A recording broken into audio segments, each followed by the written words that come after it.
सकते हैं। Brussels sprouts की जब ये पॉड्स ब्राउन होना शुरू हो जाएं तो तब इन पॉड्स को आप काटते जाएं और इनको पॉली बैग में जमा करते जाएं।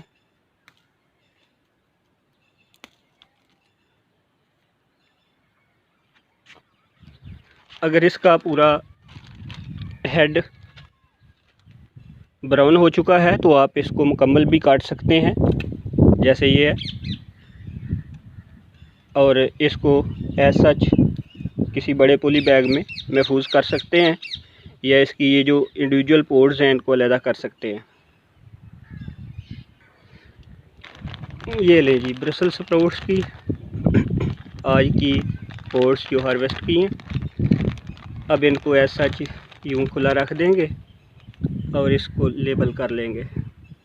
पाटिलों के सीड महफूज करने के लिए इसका कोई भी मुकम्मल तौर पर पका हुआ और सेहतमंद फ्रूट लें, उसको खोल में से निकाल लें।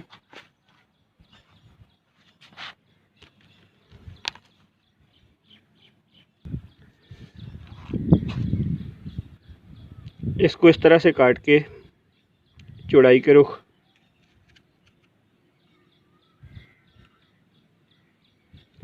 इसमें से देखें कि बहुत सारे सीड्स हैं। आप इसके मज़ीद पीसेस भी कर सकते हैं ताकि ज़्यादा से ज़्यादा सीड आपको नज़र आ सकें, क्योंकि इसके सीड पूरे फ्रूट में फैले हुए होते हैं। हर साइड पे इसके सीड्स हैं। बहुत छोटे साइज़ के इसके सीड होते हैं, इसलिए इनको बहुत एहतियात से आपने निकालना है।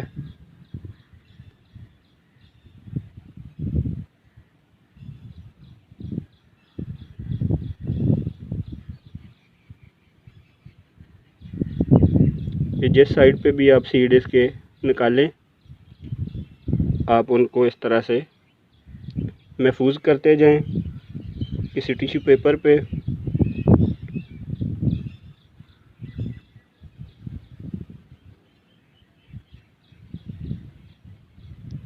थोड़ा सा मेहनत तलब काम है, लेकिन ईज़िली हो जाता है। यानी बहुत टेक्निकल नहीं है, थोड़ा टाइम कंज्यूमिंग है। इस तरह से सीड आप सेपरेट इसके करते जाएं और टिश्यू पेपर पे इसको जमा करते जाएं। टमाटिलो बहुत मज़े का फ्रूट होता है, आसानी से ग्रो भी कर जाता है, कोई इसकी ख़ास केयर भी नहीं करनी पड़ती।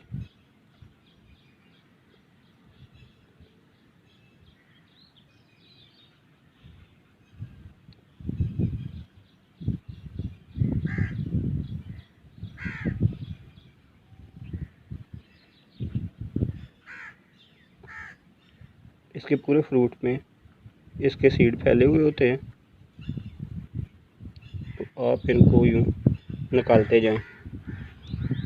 फिर इस टिश्यू पेपर की तहें बना लें ताकि सीड उनके अंदर महफूज रहें और तमाम मॉइस्चर टिश्यू पेपर में आ जाए, और इसको महफूज कर लें।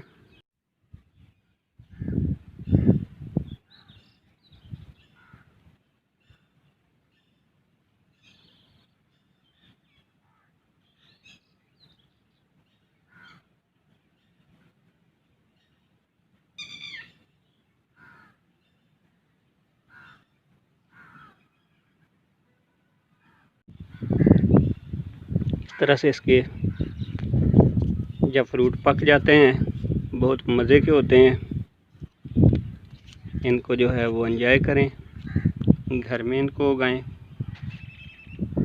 स्ट्रॉबेरी के सीड सेव करने के लिए बाज़ार से या आपके अपने उगाए हुए प्लांट से कोई भी स्ट्रॉबेरी का हेल्दी फ्रूट जो मुकम्मल पका हुआ हो वो उतार लें।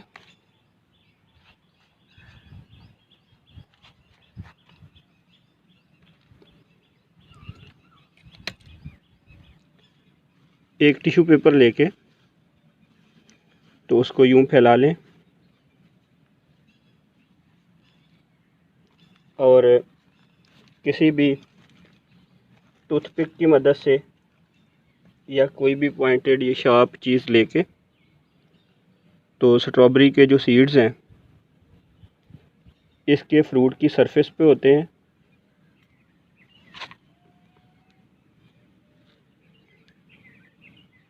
आप इन सीड्स को इस तरह से वन बाय वन अलग करते जाएं। एक तरीका तो ये है कि आप सीड्स को यूं अलग करें इस तरह से। दूसरा तरीका ये है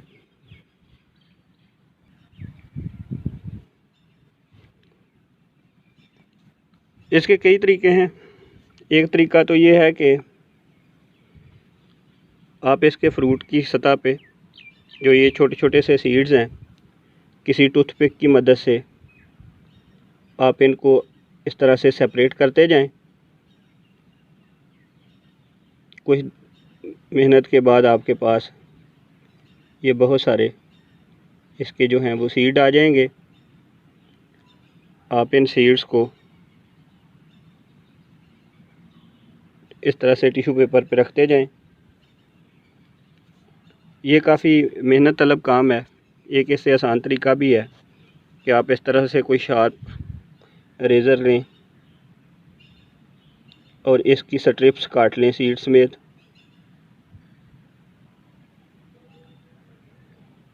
ये देखें इसके अंदर बहुत सारे सीड्स हैं। तो ये स्ट्रिप्स जो हैं इनको आप इस तरह से टिश्यू पेपर पर लगा लें और ड्राई कर लें। ये अगले सीज़न में इनको आप मिट्टी में लगा सकते हैं। एक तीसरा तरीका भी है कि आप इसकी शेकिंग कर लें। जिस तरह स्ट्रॉबेरी जूस बनाते हैं ब्लेंडर में ब्लेंड करेंगे तो इसके सीड्स जो हैं उनको बाद में स्ट्रेन कर लें तो सीड अलहदा रह जाएंगे, बाकी इसके जूसेस अलहदा हो जाएंगे। एक वो तरीका भी है। मुख्तलिफ़ तरीके हैं, जो भी आपके लिए फिजिबल हो आप वो यूज़ कर लें। मैं तो ये स्ट्रिप्स वाला जो मेथड है यही प्रेफर करता हूँ, क्योंकि ये कम टाइम लगता है इसमें और बहुत सारे सीड्स इस तरीके से कलेक्ट हो जाते हैं। इस तरह से इसकी स्ट्रिप्स जो हैं वो उतारते जाएं। इस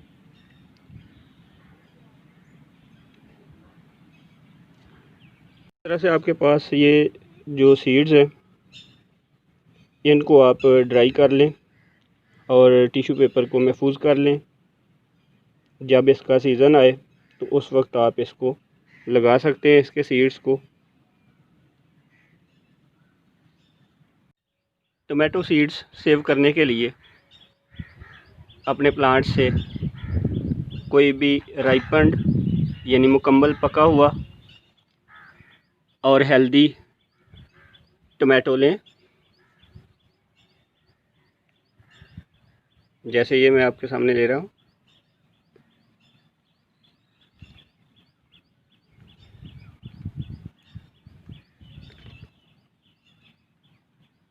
अब इस टमाटर को काट के तो इसमें से सीड अलग करें।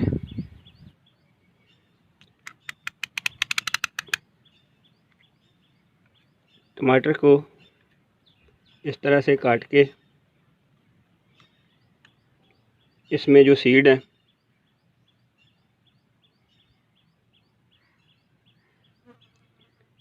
इनको इस तरह से कोई प्लास्टिक बॉटल लेके वो पानी से तकरीबन हाफ फिल कर लें। तो इन सीड्स को उसमें आपने डाल देना है। ये पल्प समेत ही आप इसमें डाल दें।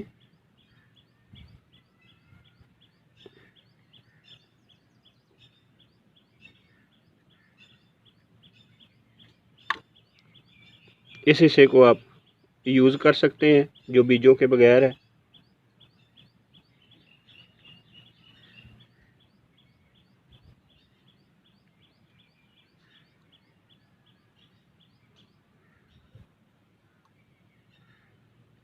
अब आपके पास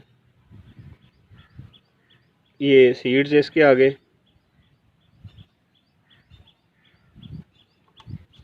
इसी तरह से एक ही बार एक वैरायटी के जितने सीड आपने सेव करने हैं उस सब को एक ही बार आप उतार लें।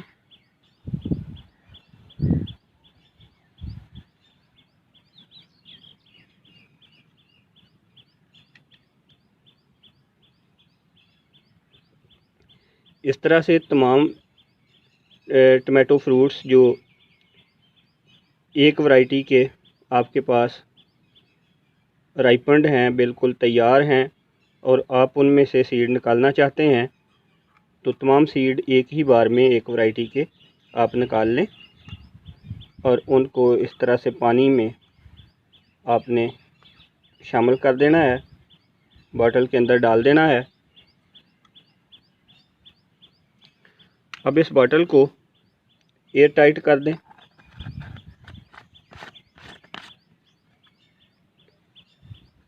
अच्छी तरह से इसको शेक करें।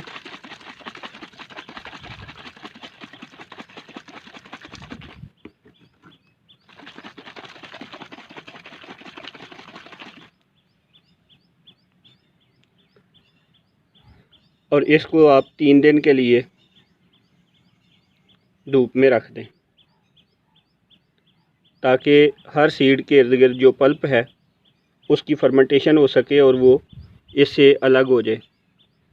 हर रोज़ एक बार शाम को इसको अच्छी तरह से यूँ आपने मिक्स करना है। तो मिलते हैं जी 3 दिन के बाद।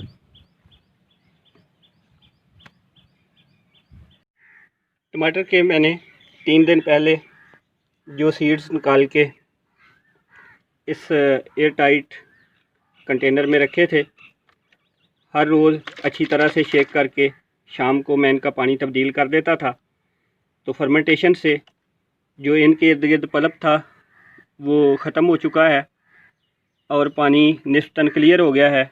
जो इसके हेल्दी सीड्स हैं वो नीचे बैठ गए हैं और जो सीड डिफेक्टिव हैं वो इसके ऊपर ऊपर यूँ फ्लोट कर रहे हैं।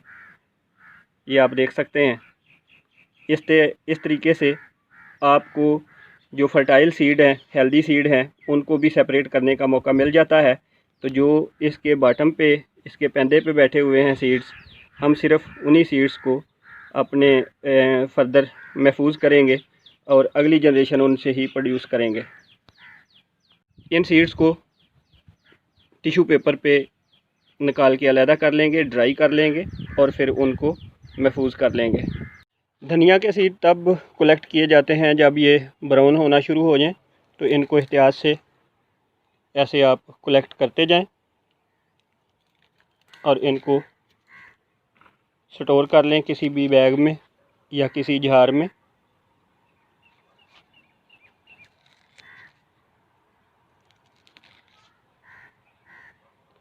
ये आपके नेक्स्ट सीज़न में काम आएंगे। आप इसके जो बीज हैं इनको डायरेक्ट कुकिंग में भी इस्तेमाल कर सकते हैं, बहुत खुशबूदार होते हैं।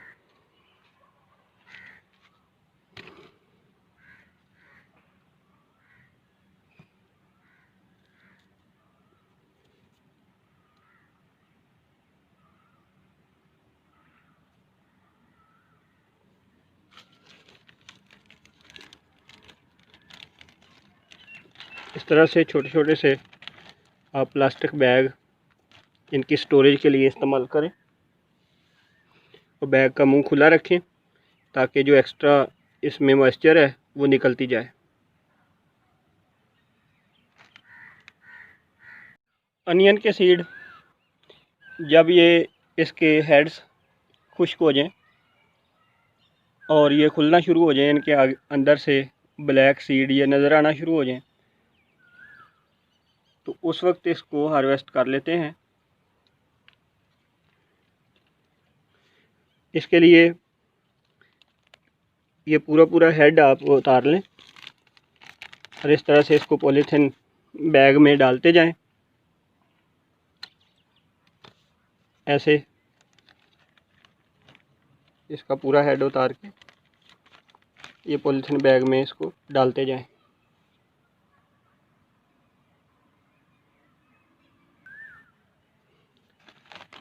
इस तरह से इस बैग को भर लें, जितने भी आपके पास सीड हैं। कुछ दिनों के बाद ये और ड्राई हो जाएंगे और इसमें से इस तरह से ब्लैक कलर के ये सीड निकल आएंगे।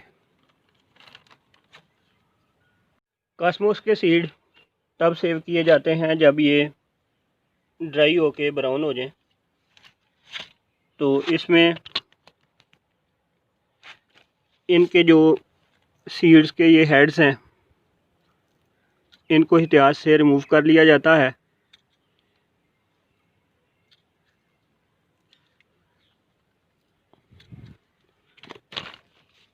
इस तरह से इन्हें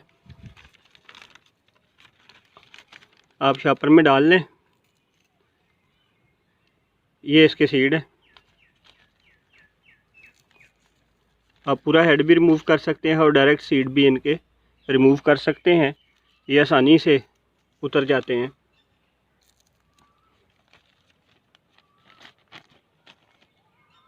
ये अगले सीज़न में काम आएंगे। डियर गार्डनर्स, चिलीज़ के सीड सेव करने के लिए आप इसके फ्रूट को इस पे मैच्योर होने दें और जब वो ड्राई होना शुरू हो जाए, रिंकलिंग उसकी स्टार्ट हो जाए, तो तब आप इसको तोड़ लें।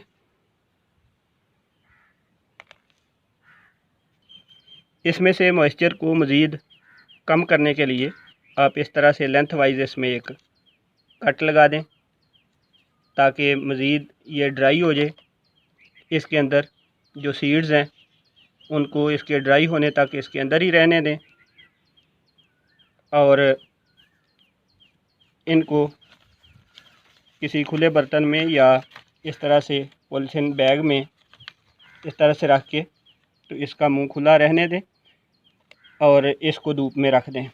तो ये ड्राई होके इसके अंदर ही मैच्योर हो जाएंगे और अगले सीज़न के लिए आपके पास अवेलेबल हो जाएंगे। कैप्सिकम, शिमला मिर्च और जो चिलीज़ की बड़ी वैरायटीज़ हैं वो सारी इसी तरीके से सीड उनके सेव होते हैं कि उनको प्लांट के ऊपर मैच्योर होने दिया जाता है। उसके बाद उनको हम काट लेते हैं और काटने के बाद हम उनमें एक इस तरह से लेंथ वाइज कट लगाते हैं। अब इनके अंदर जितने भी सीड हैं वो आसानी से ड्राई हो जाएंगे, क्योंकि अगर सीड आपका मॉइस्ट है, ड्राई नहीं हुआ सही तरह से, तो उस पर फंगल अटैक हो सकता है। इसलिए उसको फ्रूट के अंदर ही अच्छी तरह से ड्राई होने के लिए हम रख देते हैं, उसमें कट लगा के ऐसे। तो चूँकि चिलीज़ की और पेपर्स की डिफरेंट वैरायटीज़ हैं, तो हर वैरायटी के आप अलग-अलग से सीड्स को सेव करें ताकि नेक्स्ट सीज़न में वैरायटीज़ की मिक्सिंग ना हो और आपको पता हो कि कौन सी वैरायटी के कौन से सीड हैं। इनके ऊपर प्रॉपर लेबलिंग कर दें, नाम लिख लें।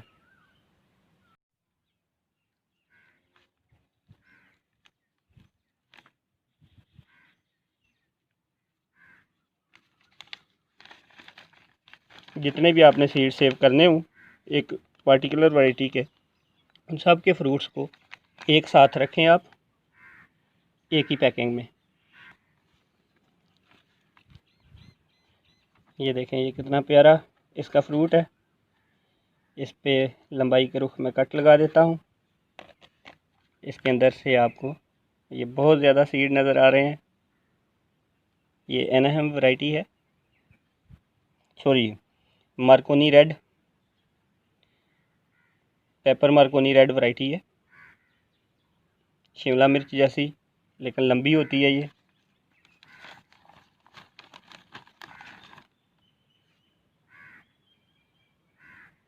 भिंडी के सीड तोड़ने के लिए जब इसका फ्रूट ड्राई होना शुरू हो जाए और उसमें इस तरह से स्प्लिटिंग शुरू हो जाए तो उस वक्त ऐसे फ्रूट को काट लिया जाता है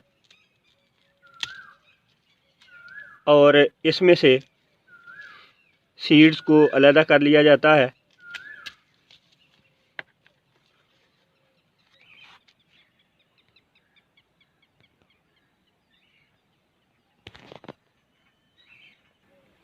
इस तरह से इसकी ये जो लंबाई के रुख स्लिट्स हैं इनमें ये सीड मौजूद है और इन सीड्स को अलग करके ज़िपर बैग में डाल के आप सेव कर सकते हैं। इस तरह से इसमें से तमाम सीड निकाल लें।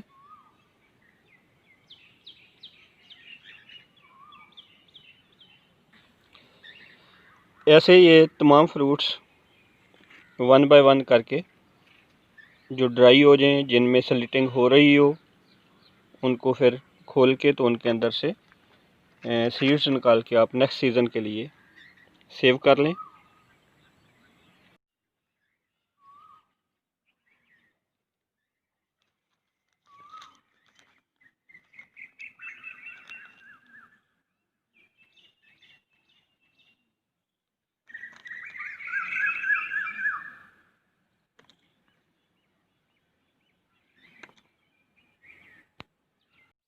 होली होक की डिफरेंट वैरायटीज़ के फ्लावर्स जब ड्राई हो जाएं और इन पे ये ब्राउनिश और ड्राई स्केल्स बनना शुरू हो जाएं तो तब इनके फ्लावर्स को, इनके सीड्स को सेपरेट पैकेट्स में सेव करते जाएं। इनकी मिक्सिंग ना करें क्योंकि बाद में आपके लिए फिर ये प्रॉब्लम हो जाएगा। इसलिए हर वैरायटी के सीड्स को अलहदा से ज़िपर बैग में आप रखें। इस तरह से आप इनके सीड कैप्सूल्स को तोड़ लें और इसमें से सीड निकाल के या सीड समेत इनको आप ज़िपर बैग के अंदर रख सकते हैं। इन सीड कैप्सूल्स को ज़िपर बैग में रखने के बाद कुछ दिनों तक ज़िपर बैग का मुंह खुला रखें ताकि इसमें से जो मॉइस्चर है वो ख़त्म हो जाए और आपके सीड्स ख़राब ना हों। डियर फ्रेंड्स, जो लॉन्ग यार्ड बीन्स हैं इनको सेव करने के लिए जब ये ग्रीन हों तब हम इनको छिलकों समेत पका सकते हैं और जैसे जैसे इनकी लेंथ बढ़ती है, इनका कलर चेंज हो जाता है तो ये छिलका हार्ड हो जाता है। फिर इसके बीज निकाल कर इसको पकाते हैं। इसके सीड सेव करने के लिए हम कुछ बीन्स को हार्वेस्ट नहीं करते और इनको पकने देते हैं। जैसे जैसे ये ड्राई होती हैं इनका कलर चेंज होता जाता है और जब ये बिल्कुल रेडी हो जाएं हार्वेस्ट के लिए, सीड सेविंग के लिए, तब इनसे आवाज़ आती है इस तरह से खटखटाने से, क्योंकि छिलका बहुत ड्राई हो चुका होता है, हार्ड हो चुका होता है। हम तब इनको यहाँ से आराम से यूँ तोड़ लेते हैं।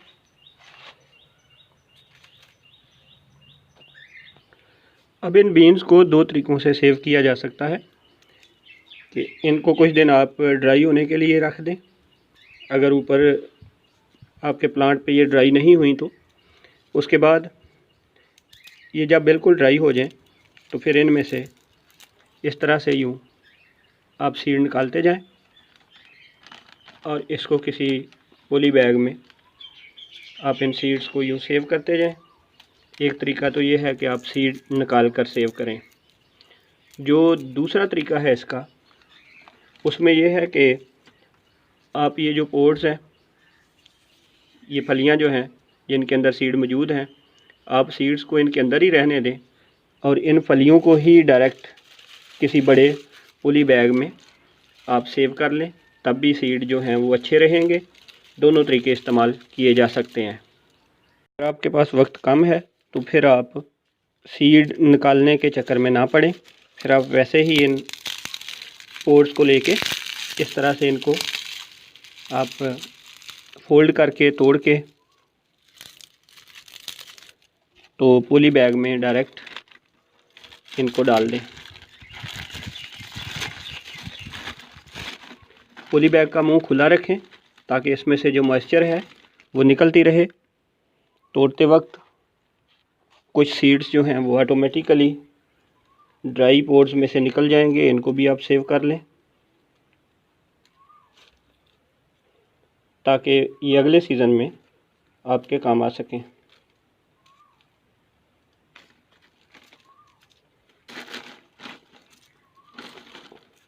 बहुत न्यूट्रिशियस हैं, बहुत अच्छी होती हैं,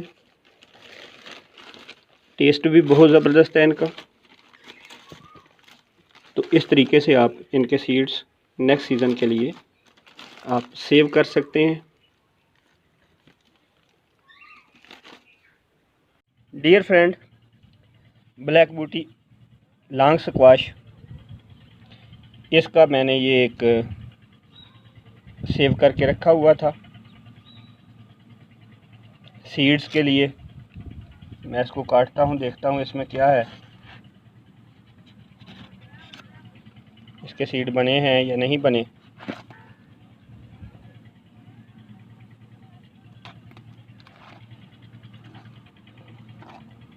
जी हाँ, ये इसके सीड बन रहे हैं, बने हुए हैं। और इसको मैं अब यहाँ धूप में रख देता हूँ ताकि ये अच्छी तरह से खुश्क हो जाए। इसका जो पल्प बन रहा है, इसके जो सीड्स हैं ये अच्छी तरह से सेपरेट हो जाएं। ये इसके सीड आप देख सकते हैं। तो ये सीड्स जो हैं वो धूप की वजह से कुछ दिन में खुश्क हो जाएंगे, फिर इसको अलहदा कर लेंगे। अब इन सीड्स को आप कुछ दिन खुली हवा में, ओपन एनवायरनमेंट में, धूप में रख दें। बारिश से बचाना है, तेज़ हवा से बचाना है कि कहीं ये उड़ ना जाएं। और इनको धूप में रखना इसलिए ज़रूरी है कि जब हम इन सीड को हार्वेस्ट करते हैं तो उस वक्त इनमें कुछ ना कुछ मॉइस्चर होती है, तो मॉइस्चर की वजह से फंगल अटैक हो सकता है, इसलिए सीड जो हैं वो ख़राब हो सकते हैं। तो इसके लिए बेहतर है कि इनको मुकम्मल तौर पे ड्राई किया जाए और उसके बाद महफूज किया जाए। तो जब इसको महफूज करना होगा तो उस वक्त इसमें सिलिका जेल या जो चावल हैं जो अभी पके हुए नहीं हैं, बिल्कुल कच्चे हैं, तो उन चावलों के छोटा सा कपड़े में छोटी सी उसकी थैली बना के तो वो इनके अंदर रख दें ताकि मॉइस्चर अब्ज़ॉर्ब होती रहे और आपके सीड्स जो हैं वो ख़राब ना हों। पॉलीथीन बैग्स में महफूज किया, जब वो सूख गए तो फिर उनमें से ये सीड निकालने का अमल जारी है। अब इन सीड्स को अगले सीज़न के लिए सेव कर लेंगे।